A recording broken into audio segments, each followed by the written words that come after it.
Yeah, good morning, guys. And I think mine happened to our friends there in the Philippines.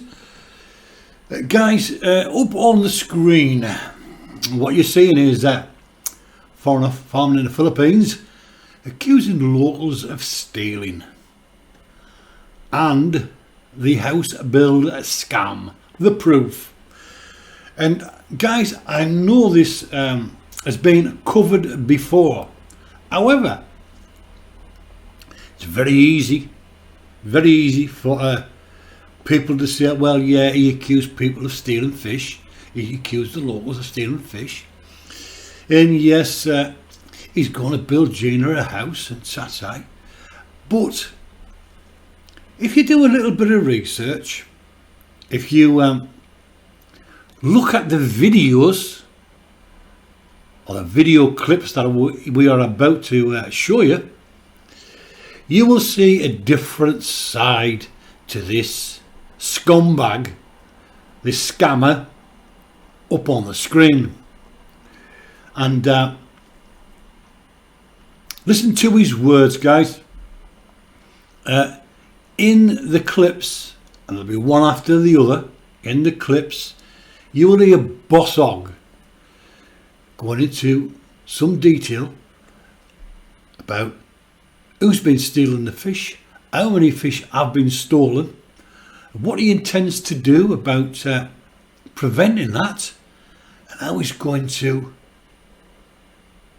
relocate Gina and Tatai.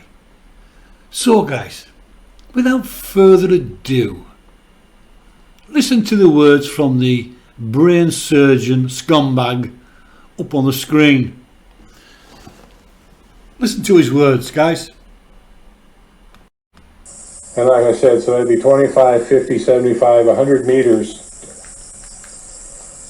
of chain link fence to go around this pond. 25 meters to a side. And then it'd be secure from the dogs. The two-legged predators, I don't know.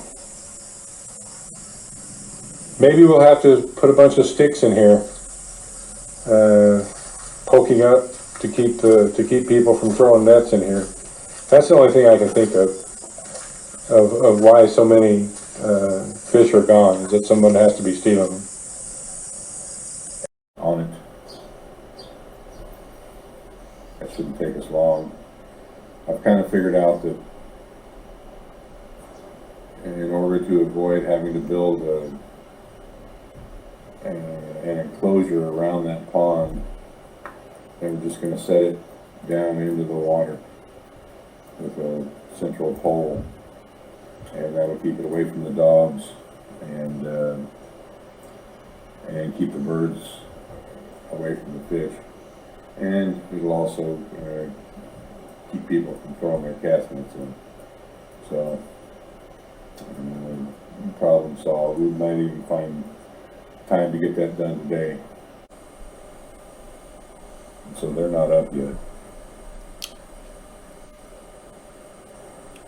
Mark Burke, do you really believe that a large amount of your tilapia were taken? Very sad situation. Yeah, I mean, you know, if, you know, there's really only two ways that I can judge how many fish are in that pond. By the feeding frenzy, when I throw the feed in, like how active they are, how many fish are eating, and by how much they eat overall. And yeah, it's nothing like what it was 2 weeks ago now. The only person that's ever fed them besides me is Gina. And she fed them one time. We had to go do something, and so she fed them one time, and I haven't taken her down there, and that was about 2 weeks ago that she fed them. I haven't taken her down there and let her see the difference in the feeding activity. But I did, you know, when I was talking to Tatai about it, I did ask her, well, Gina, what did you think when you were feeding them? Oh, a lot of fish, lot. And now it's just not, there's nothing going on there. And I know some people have suggested with water temperature, low oxygen, look, and all those things could play a factor, but in this case, no. The fisheries is gone. And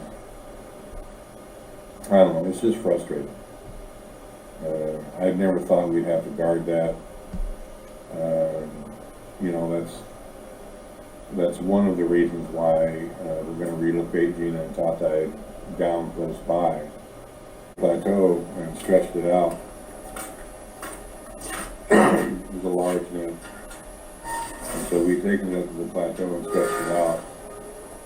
And you know, we left it up there for, I don't know, a week or 10 days, and it got stolen. So things can and will disappear around here. Gertie Reyes, good morning to you. Glad you could join us. Denny Stone, did you work out how many fish are left? I haven't. It had been bantied about that, you know, it was just because of weather change, changing weather, changing water temperature. That was the reason they were off their feed and they hadn't been stolen, but they're not eating anymore. And we're going on 3 weeks now of lessening feed consumption, so it's not the weather. I don't know why people find it so hard to believe that fish could be stolen out of that pond. Why they come up with every other reason or excuse in the world why the fish weren't stolen. You know, I left a comment to someone. They're you know, I don't want to talk disparagingly, because it's all over the world, but there is a lot of thieving that goes on in the Philippines. It's just the way, you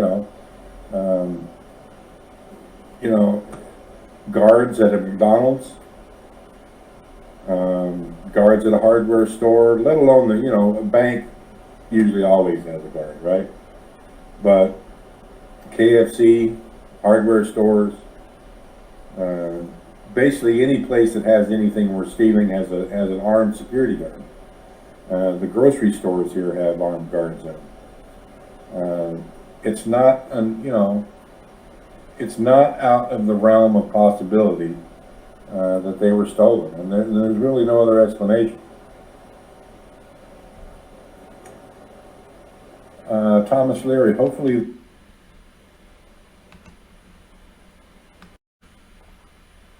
days they would have all been dead. So it's not that either. They haven't died and sunk to the bottom of the pond.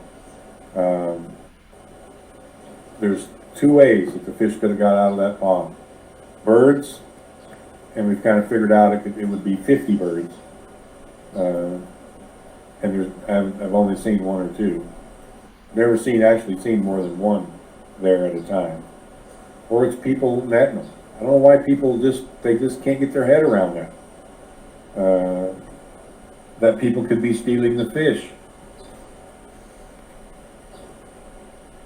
Oh, and yeah, and one Akya Kagaya, whatever that fool's name is, says I sold them. I harvested them and sold them. What a maroon.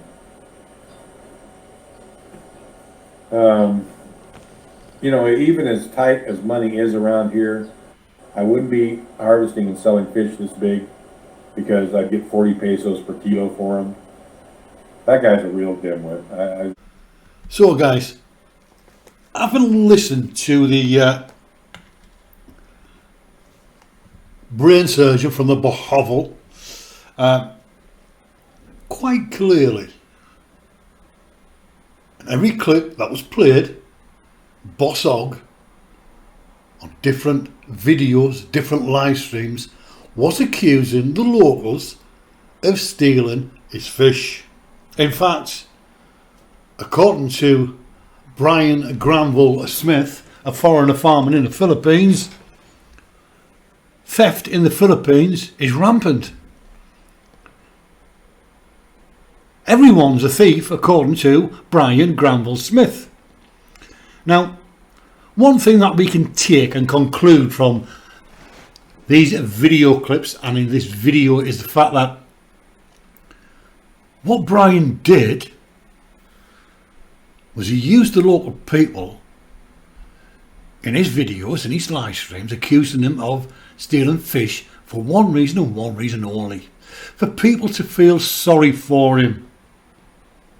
And if you listen very carefully to one particular clip that we just played you, he did say that's why we decided to relocate Gina and Tatai nearer to the pond so they could watch over it.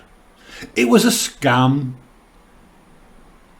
a proven scam by this video that Bosshog concocted to have a house built.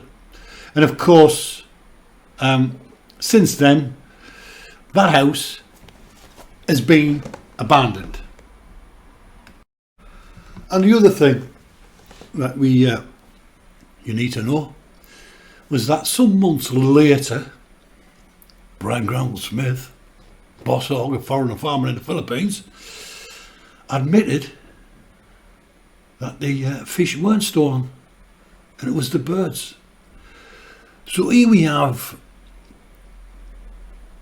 at least half a dozen videos where he's accusing the locals of being thieves and liars and just downright scumbags. Well, the only scumbag is that piece of trash up on the screen. A proven scammer, a proven liar, and a proven narcissist. A control freak who sits on his throne in a live stream and can accuse anyone of anything. But Brian, we've got your number. We know what you're about. And we will continue to prove that you are a liar and a scammer, and you are a nuisance and a menace to the people of Bohol. Guys, there's the proof. We brought it to you. No lies on this channel. No innuendo on this channel. Brian Granville Smith's own words. You heard them. The man is a scammer. And that is it. Till the next time, guys. Bye for now.